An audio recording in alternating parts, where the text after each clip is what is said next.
দেশের সফল ও শীর্ষ নারী উদ্যোক্তা রোবায়েত ফাতিমা তনির স্বামী মারা গেছেন। মৃত্যুর খবরটি তিনি তার ফেসবুকে নিশ্চিত করেছেন।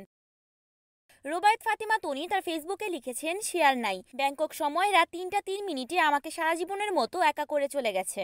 অসুস্থ হয়ে ব্যাংককের হাসপাতালে লাইফ সাপোর্টে ছিলেন তনির স্বামী শাহাদাত হোসেন। গত বছর অক্টোবরে শুরুতে অসুস্থ হয়ে পড়লে ঢাকার বেসরকারি একটি হাসপাতালে ভর্তি করা হয়। শারীরিক অবস্থা আরো খারাপ হওয়ায় তনি তার স্বামীকে এয়ার অ্যাম্বুলেন্সে করে ব্যাংককে নিয়ে যান। 2 মাস তনি দুই দেশে যাওয়ার আসার মধ্যে ছিলেন। তনির স্বামী ছিলেন একজন সফল ব্যবসায়ী। তার স্বামী শাহাদাত হোসেন 38 বছরের বড় হওয়ায় সবসময় সমালোচনার শিকার হয়েছেন তনি।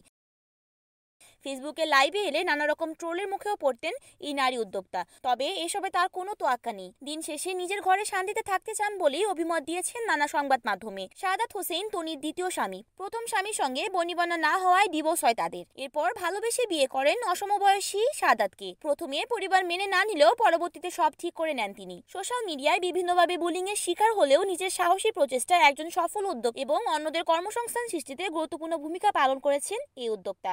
দেশের বুকে তার 12টি শোরুম রয়েছে। তবে এই যাত্রা তার জন্য মোটেও সহজ ছিল না। অনেক চড়াই উতরাই পেরিয়ে তিনি এখন ফ্যাশন হাউস সানভিজ বাই তনি এর স্বত্বাধিকারী।